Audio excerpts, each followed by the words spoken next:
بسم اللہ الرحمن الرحیم۔ ایک بادشاہ نے خواب دیکھا کہ اس کے سارے دان ٹوٹ کر گڑے پڑے ہیں۔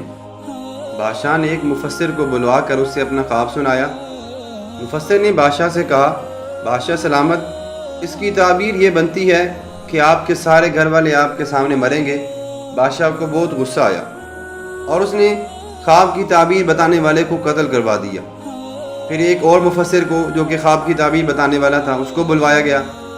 بادشاہ نے اس کو بھی اپنا یہی خواب سنایا تو اس نے بھی یہی بتایا۔ بادشاہ سلامت مبارک ہو، خواب کی تعبیر یہ بنتی ہے کہ آپ ماشاءاللہ اپنے گھر والوں میں سے سب سے زیادہ لمبی عمر پائیں گے۔ بادشاہ نے خوش ہو کر مفسر کو انعام و اکرام دے کر رخصت کر دیا۔ کیا اس بات کا یہ مطلب نہیں بنتا کہ اگر بادشاہ اپنے گھر والوں میں سے سب سے لمبی عمر پائے گا تو اس کے سارے گھر والے اس کے سامنے ہی وفات پائیں گے؟